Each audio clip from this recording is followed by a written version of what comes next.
చాలా గొప్ప సినిమాకి నన్ను పిలిచి మాట్లాడమన్నందుకు నా జన్మ ధన్యంగా భావిస్తూ ఇంత గొప్ప సినిమా తీసినటువంటి నిర్మాత నారాయణ రెడ్డి గారికి, దర్శకుడు ఏటా గారికి, టెక్నీషియన్స్కి, మొత్తం అందరికీ, ముఖ్యంగా పాత్రికేయ మిత్రులకు, హే తమ్ముళ్ళరా మీరు మెయిన్ సక్సెస్ చేయాలి, శబాష్ మీకు. ఇక్కడ ఒక పెద్ద ఆయన ఉన్నాడు, ఆయన కామారెడ్డి ఎమ్మెల్యే గారు. కేసీఆర్ గారు ఓడిపోయారా? నేను షాక్. రియల్లీ రేవంత్ రెడ్డి గారు ఓడిపోయారా? మళ్ళీ షాక్. కామారెడ్డి బిడ్డ వెంకటరమణారెడ్డి గారు ఇద్దరి మీద గెలిచాడా? అమ్మని అమ్మ ఎవడైనా ఆయన చూడాలరా బాబు అనుకున్నా, నిజంగా చూడాలనుకున్నా. తెలుసో సార్ కానీ ఒక్కసారి చూడాలనిపించింది. ఈ రజాకార్ దయ వల్ల వారిని చూసా. శబాష్ వారికి. మన హార్మూర్ రెడ్డి గారు, మీ ఇద్దరు దెబ్బ వల్ల ఈవేళ నరేంద్ర మోడీ గారు, అమిత్ షా గారు తెలంగాణలో 5 ఎంపీలు 6 ఎంపీలు కూడా ఈవేళ ఏకంగా 15 ఎంపీలకి మేము సిద్ధం అని చేశారు మహానుభావ. ఓకే, వందనాలు మీకు, ధన్యవాదాలు మీకు. మిత్రులారా, ఫస్ట్ ఒక పాప ఎవరో సర్దార్ వల్లభాయ్ పటేల్ జిందాబాద్ ఉంది. శబాష్. అమ్మ ఎవరు? వై? బికాస్ భారతదేశంలో 567 పైగా సంస్థానాలుంటే ఆ రోజుల్లో ముఖ్యంగా కశ్మీర్, జునాగఢ్, ట్రావెన్కోర్, నిజాం స్టేట్, ఈ నలుగురు కూడా మేం భారతదేశంలో విలీనం కావు. Junagadh and Nizam state we want to join in Pakistan. Travancore మేము సొంతంగా ఉండదలుచుకున్నాం. కశ్మీర్ మేము సొంతంగా ఉండదలుచుకున్నాం అని క్లాష్ వస్తే ఇండియా ముక్కలైపోద్దా, చిన్న భిన్నమైపోద్దా, ఏమైపోద్ది భారతదేశం అని తాపత్రయపడుతున్న దోషుల్లో లార్డ్ మౌంట్ బాటన్ నుంచి బ్రిటిష్ వాళ్ళందరూ కూడా బ్రిటిష్ రూల్ చేయకపోతే ఇండియా చెక్కలైపోద్దని ఎదురు చూస్తున్న తరుణంలో జవహర్లాల్ నెహ్రూ గారితో కొట్లాడిన ధీరాది ధీరుడు సర్దార్ వల్లభాయ్ పటేల్. అప్పుడు నెహ్రూ ప్రధానమంత్రి, సర్దార్ వల్లభాయ్ పటేల్ ఉప ప్రధాని, హోమ్ మినిస్టర్. మిస్టర్ నెహ్రూ, ఇప్పుడు కన్నా ఈ కన్నా మనం విలీనం చేయకపోతే we're going to lose our nation, Hinduism, country, India మొత్తం పోద్ది. నువ్వు చేస్తావా, నన్ను చేయమంటావా అని పటేల్ గారు అడిగితే నెహ్రూ అలగపూనాడు. అలగపూన్నప్పుడు నువ్వు అలగపూనుతున్నావు, very sorry, I'm going to resign my post అన్నాడు పటేల్. సర్దార్ వల్లభాయ్ పటేల్ అంటే మీరు నమ్మండి, ప్రైమ్ మినిస్టర్ ఆఫ్ ఇండియా కావాల్సినోడు. 16 ఓట్లు ఆయనకు వచ్చాయి, జస్ట్ 4 ఓట్లు నెహ్రూ గారికి వచ్చాయి. నోట్ మహాత్మా గాంధీ వల్ల చివరికి సర్దార్ వల్లభాయ్ పటేల్ గారు ఉప ప్రధాని అయ్యాడు, జవహర్లాల్ నెహ్రూ ప్రైమ్ మినిస్టర్ అయ్యాడు. That is Sardar Vallabhbhai Patel. ఆ సర్దార్ వల్లభాయ్ పటేల్ గారు నేను రాజీనామా చేస్తాను అన్నాడు ఆయన. Nehru shock. Okay, you do it అన్నాడు ఆయన. ఎస్ అని, మిస్టర్ పటేల్ కశ్మీర్ జోలికి పోకు, కశ్మీర్ నాకు వదిలే అన్నాడు ఆయన. వై? ఇంకన్నీ మీకు తెలుసు, అది పెద్ద సినిమా, మళ్ళీ ఏటా గారు సినిమా తీస్తాడు ఆయన, అల్లూరు గారు తీస్తాను లేకపోతే, రైట్? అప్పుడు మీరు నమ్మండి మిత్రులారా, నిజాం స్టేట్ని తెలంగాణ రైతాంగ సాయుధ పోరాటం, సుద్దాల అశోక్ గారు ఏం రాశాడు, ఈ తమ్ముడు భీమ్ ఏం పాటలు మ్యూజిక్ చేశాడు, భారతీ ఉయ్యాలు ఏం పాటలు ఇంకో తమ్ముడు రాశాడు. గొప్ప మ్యూజిక్ ఇచ్చావు భీమ్, నీ జన్మ ధన్యం. తెలంగాణ రజాకార్ మామూలు సినిమా కాదు ఇది, శబాష్ మ్యూజిక్, రైట్? నిజంగా నాకు ఎక్కడ అనిపిస్తుందంటే, గూడూరు నారాయణ రెడ్డి గారు, ఈ బిలాంగ్స్ టు బీజేపీ, రైట్? ఈ బీజేపీ వాళ్ళకి కొంచెం ఎర్ర జెండా అంటే కొంచెం ఎక్కడో చిన్న పీకుడు పెద్ద పీకుడే.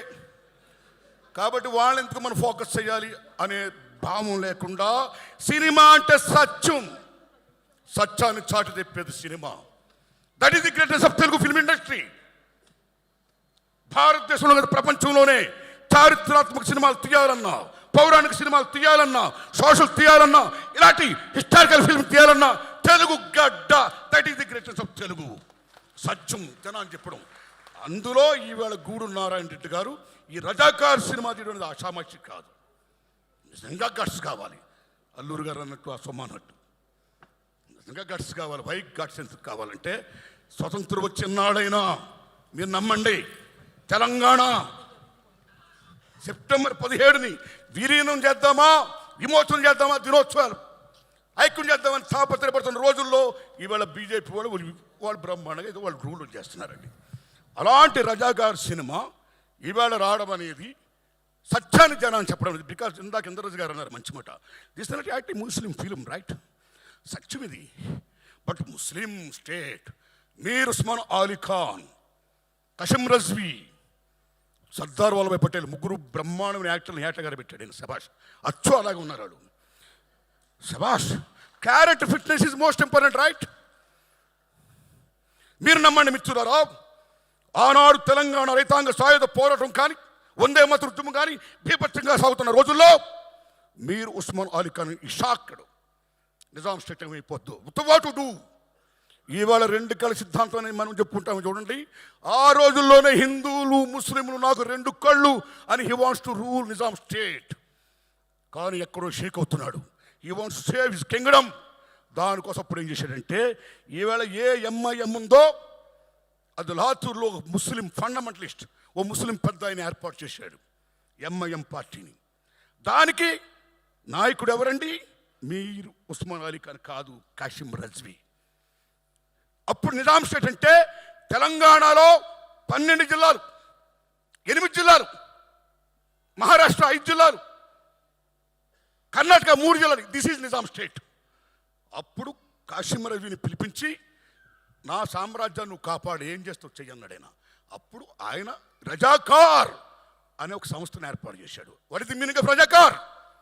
ముస్లిం మత సేవకుడు, ముస్లిం మత పరిరక్షకుడు. వీఆర్ ది పరిరక్షకాస్ ఆఫ్ ముస్లిమ్స్. ఇస్లాం స్టేట్ కావాలి అని రజాకార్ని మొత్తం సైన్యాన్ని ఏర్పాటు చేశాడు. They came from where? From Iran, Iraq, Pakistan, Afghanistan, Bihar, UP. ఈ ప్లేస్ నుంచి 2 లక్షల మంది రజాకారులు. అక్కడి నుంచి రజాకారులు ఏం చేశారు, ఏం వాగడాలు చేశారు. ఆ రోజుల్లో, ఆ 10 ఏళ్లలో ఈవేళ తెలంగాణ గుండెకాయని ఎలా గుణపాలతో గుచ్చారు, తెలంగాణ గుండెల మీద ఎలా కుంపట పేల్చారు, తెలంగాణ తెలని భాషని, సంస్కృతిని, సమస్తాన్ని కూడా ఎలా పిప్పు చేశారు అనేది మన తమ్ముడు ఆల్రెడీ సినిమాలో చూపించాడు. అలాంటి దశలో ఆ రజాకార వ్యవస్థ మీద ఎంతమంది మహానుభావులు త్యాగం చేస్తే, ఇందాక మనం మంచి మాట చెప్పుకోవాలి, గూడూరు నారాయణ రెడ్డి గారు.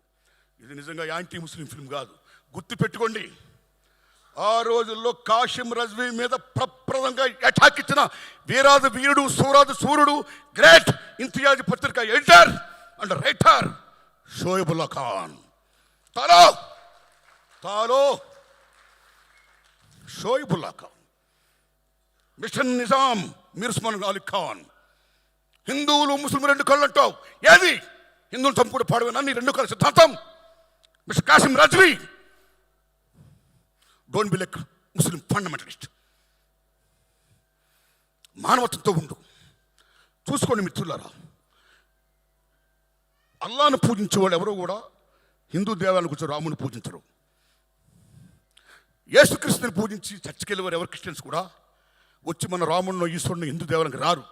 కానీ మన హిందువులు మాత్రం మన దేవుళ్ళు పూజించడమే కాదు, కనపడ్డ అల్లాకి వెళ్తారు దండం పెడతాం, దర్గాకి వెళ్తాం దండం పెడతాం, చర్చికి వెళ్తాం దండం పెడతాం, బుద్ధిస్ట్కి దండం పెడతాం.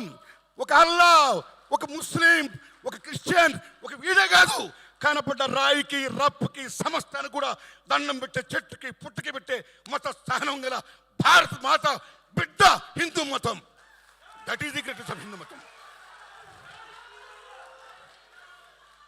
ప్లీజ్ ప్లీజ్, ఏ తమ్ముళ్ళు, దిస్ ఇస్ నాట్ బీజేపీ అవుతాం, రైట్? తప్పు. ఇప్పటికే ఎన్నికల ఆంజనేయ స్వామితో జెండా పెట్టిస్తారు మీరు. రాముని జై శ్రీరామ్ అంటే రాముడు మీ అబ్బ సొత్తా, మన సొత్తా, అందరి సొత్తు రాముడు. ఇక్కడే మాట్లాడకండి ప్లీజ్. సారే జహా సే అచ్చా అన్న మహమ్మద్ ఇక్బాల్ ఎవరు? ముస్లిం.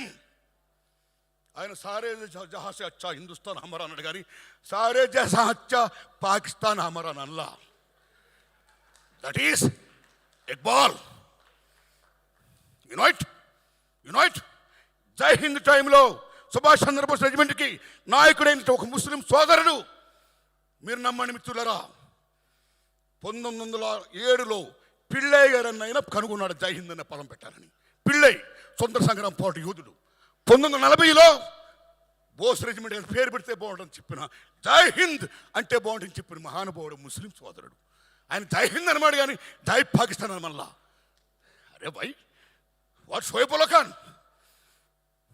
మీరు నమ్ముతారా? తెలంగాణ సాయుధ పోవడానికి 3 మూర్తులు డిసిషన్ తీసుకున్నారు యుద్ధం చేద్దామని. ఆ 3 మూర్తులు ఎవరో తెలుసా? రావి నారాయణ రెడ్డి, ఆటో Ramachandrareddy, third one is Makhdoom Mohiuddin. That is Muslims, Hindu Muslim బాయ్ బాయ్. దిస్ ఫిల్మ్ బిలాంగ్స్ టు చరిత్ర.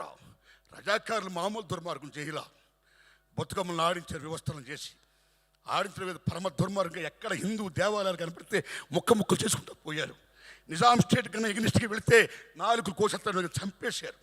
చివరికి మీ ఆయనలు ఎక్కడ, మీ అన్నలు ఎక్కడ, మీ బాబులు ఎక్కడ అని చెప్పి పాలిస్తున్న బాలింతను కూడా వదలకుండా ఆ బాలింతల పాలు తీసుకుని కక్కించి పిండించి కాఫీ చేసుకుని తాగి బేబత్సాలు చేసి వెళ్ళారు రజాకారులు.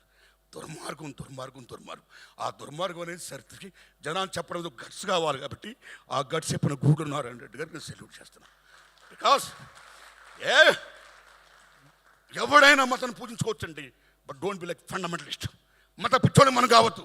We are secularist, we're Indians. భారత మాతకి జై, రైట్?